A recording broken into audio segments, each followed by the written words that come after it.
It's a sad day in video game land. A day of crushed dreams, and quite probably lost jobs.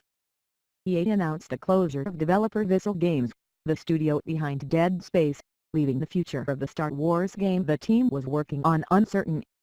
The studio had attracted major talent from studios like Naughty Dog and Guerrilla Games in recent years, with former Uncharted writer Amy Hennig taking on a creative director role on the Star Wars game. Unfortunately, it looks like EA's vision for that game differed substantially from the people who were actually making the game. Our Visceral studio has been developing an action-adventure title set in the Star Wars universe, EA Executive Vice President Patrick Soderlund wrote in a blog post. In its current form, it was shaping up to be a story-based, linear adventure game. Throughout the development process, we have been testing the game concept with players, listening to the feedback about what and how they want to play, and closely tracking fundamental shifts in the marketplace. It has become clear that to deliver an experience that players will want to come back to and enjoy for a long time to come, we needed to pivot the design. We will maintain the stunning visuals, authenticity in the Star Wars universe, and focus on bringing the Star Wars story to life. Importantly, we are shifting the game to be a broader experience that allows for more variety and player agency, leaning into the capabilities of our Frostbite engine and reimagining central elements of the game to give players a Star Wars adventure of greater depth and breadth to explore. What that means isn't entirely certain, but to anyone paying attention to the video game industry in recent years, the answer is clear. EA wanted the game to fit the games-as-service mold, and a linear action-adventure in the vein of Uncharted just won't cut it. Games like Destiny, which keep players playing indefinitely through a combination of expansions, microtransactions and RPG-based feedback loops, are the big money makers these days. Or at least that's how many video game publishers see it. I imagine the Star Wars version of Uncharted would actually sell incredibly well, potentially earning critical acclaim and laying the groundwork for sequels and whole new sub-franchise within the Star Wars universe. A good story set in a beloved space opera universe sounds wonderful, and could be further monetized via the LZ, the mobile spin-off and so forth. But EA is fully committed to the games-as-service model at this point.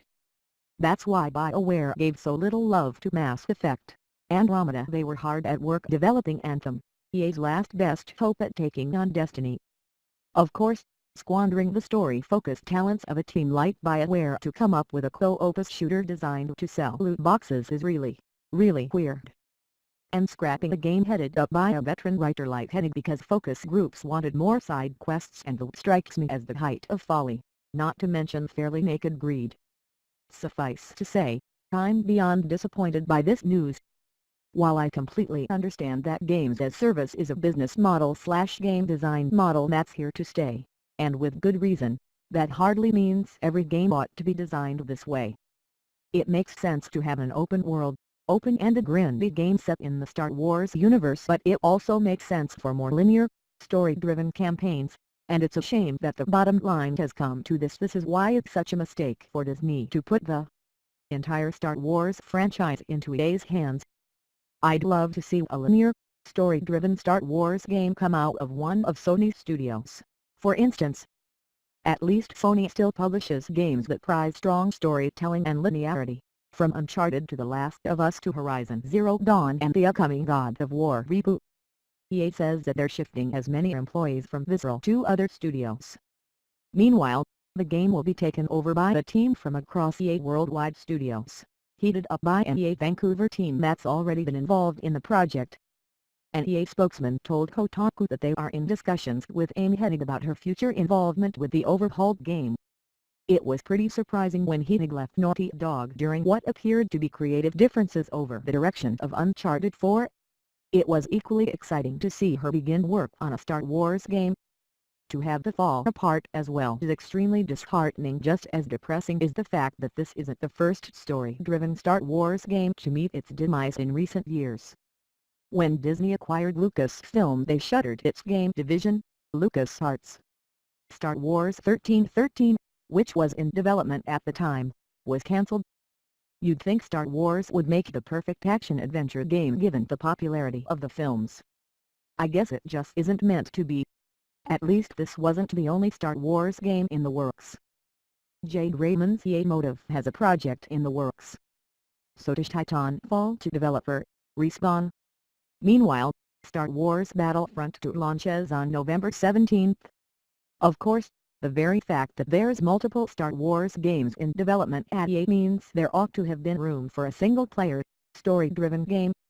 There's a market for that kind of game still, even if games as service is the big cash cow. You can watch several of EA's studios, including the Visceral team, discuss their games in the below video from E3 2016. As a side note, the founders of Sledgehammer Games, Glenn Schofield and Michael Condrey, were the guys who came up with Dead Space when they worked at Visceral. In 2009 they left EA, founded their own studio and began work on a third-person action-adventure spin-off of Call of Duty. In what can't now be viewed as a sort of dark irony, that game was scrapped when Call of Duty creators and Infinity Ward founders, Jason West and Vince Zampella, entered into a legal battle with Activision which ultimately led to their termination. When West and Zampella left, they took a big chunk of their team with them, leaving Activision short-handed. So Sledgehammer Games had to stop work on their prototype and jump in to lend a helping hand. It was never finished.